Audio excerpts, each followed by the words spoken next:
Welcome to Medical Edge. I'm Lisa Wilson.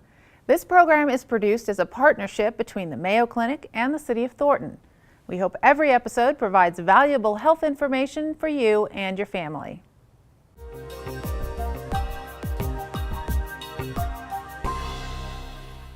Levothyroxine, the name for synthetically made thyroid hormone, is the most commonly prescribed medication in the United States. There are millions of patients that take thyroid hormone.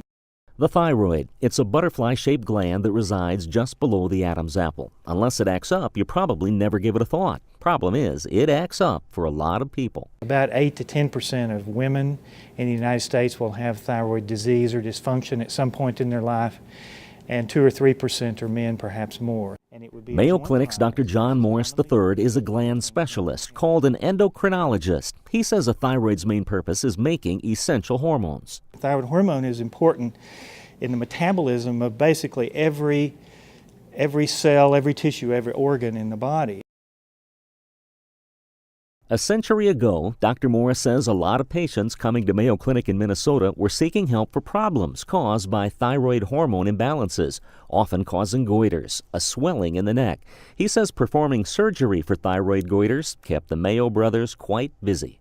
And it was in fact that early business of the Mayo Clinic that was the impetus to bring Edward Kendall to Mayo Clinic, because there was a lot of thyroid disease here. Edward C. Kendall was a young chemist from New York who was obsessed with unlocking the thyroid secrets. So, in the southwest corner of the brand new and aptly named 1914 building, Kendall set up his lab and made good progress during his first summer and fall at Mayo Clinic, purifying thyroid compounds. And actually, as the story goes, he came in on Christmas Eve in 1914 to do one additional round of purification and to try to crystallize this newest preparation.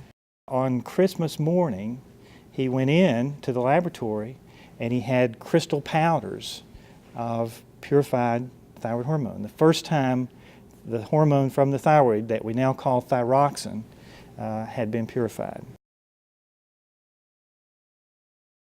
The discovery is the reason so many people have this potentially life-saving medication today. I mean, I could be dead actually by now. Angela Dispenzieri is one of Edward Kendall's very appreciative fans. Never really been sick a day in my life, and about 5 years ago started noticing, fast heart rate and kind of feeling sweaty. And Dr. Morris diagnosed Angela with Graves' disease, an autoimmune disorder in which the immune system attacks the thyroid gland. Her problem wasn't too little thyroid hormone, referred to as hypothyroidism, but too much, or hyperthyroidism. It affects the heart and the nervous system. It causes weight loss. It increases the metabolism so that the patients need to eat more and more in order to just maintain their weight. To shut off the out-of-control gland, Angela drank a radioactive iodine solution, basically killing her thyroid tissue. That means her body no longer produces any thyroxine. But she has an inexpensive, take-once-daily solution, thanks to Kendall's discovery. Some days I take the pill and I'm like, wow, this is modern medicine. She should know, Angela is also Dr. Dispenzieri, a Mayo Clinic cancer researcher credited with a number of groundbreaking discoveries herself. I mean, discovery in medicine is amazing then, it's amazing now. Edward Kendall wasn't through. He was awarded a Nobel Prize in 1950 for his contributions to isolate and identify cortisone. His Nobel certificate and gold medal now reside in the Mayo Clinic archives. Considering Kendall had none of the highly advanced technology researchers rely on today, Dr. Morris says his accomplishments are even more impressive.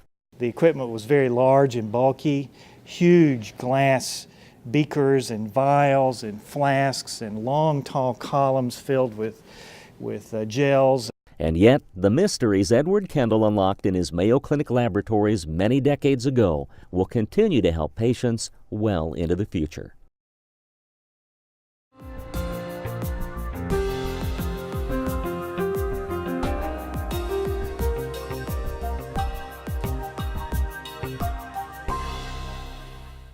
Okay, boys, you get in. Jump in.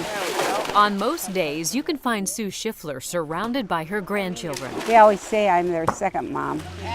These kids are one of the reasons Sue quit smoking. She had a pack-a-day habit for more than 30 years. And my grandkids just say, you know, Grandma, you know, you have to live another 30 years, you know. But she didn't quit soon enough. 10 years after Sue kicked the habit, she entered the National Lung Screening Trial. It revealed a small cancer. This was a study with the CT scanners to see if early detection of lung cancer can save lives. Dr. Stephen Swenson and Dr. David Midtune were investigators in the study, which compared screening for lung cancer in high-risk patients with X-rays versus CT scans. That it showed actual lives were saved, mortality reduction. Fewer people died of lung cancer who got CT screening than got chest X-ray screening. Previous studies have shown that CT scans can find cancers long before they'd show up on X-rays. They can spot cancers as small as a grain of rice. This is the first study that shows finding them early while they're still curable with surgery saves lives. It showed a 20% reduction in mortality, or people dying from lung cancer. That statistic means screening would potentially save many thousands of lives a year. But using a CT scanner to screen for cancer isn't perfect. One of the problems is that most abnormalities that show up on CT scans are not cancers. So doctors have to do some sleuthing to figure out which one should be surgically removed. That often involves waiting and screening again months later to see if it grows. In size, and we more closely monitor it. Then they may biopsy it and, if necessary, remove it. Sue had her cancer surgically removed years ago. I'm just so happy that they did find it, because I would probably not be here today. Almost. Throw him another one. She's still here, cancer-free, and spending nearly every day with her grandkids.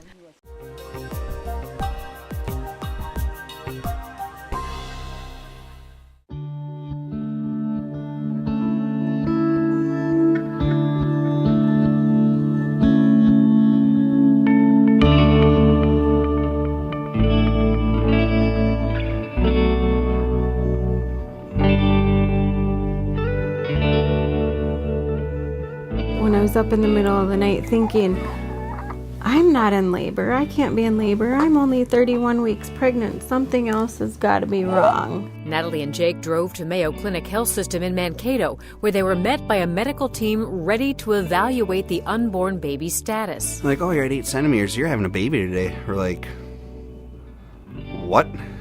It was very scary.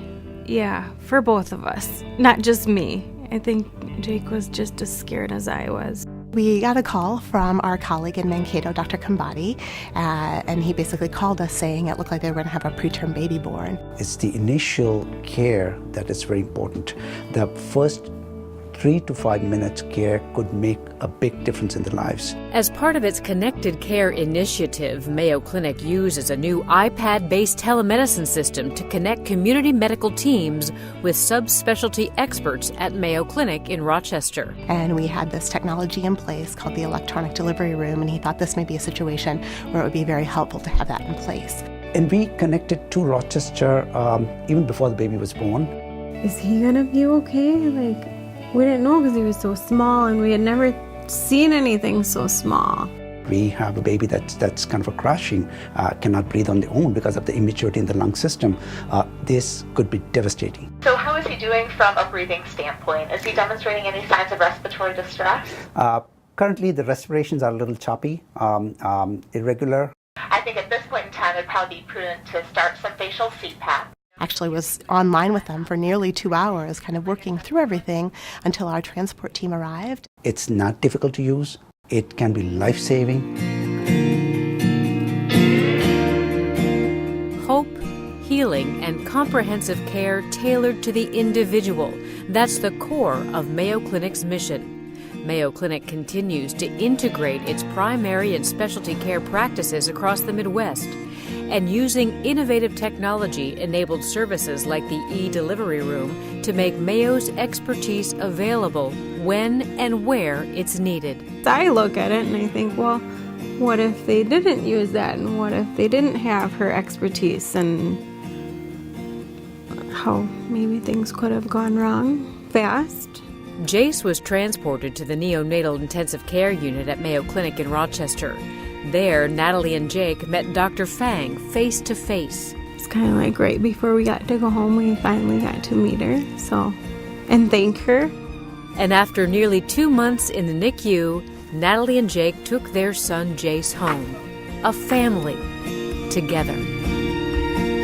He's gonna crawl and he's gonna sit up and he's gonna eat and he's gonna walk. He should do everything normally. Teams of experts working together to deliver hope, healing, and exactly the care each patient needs.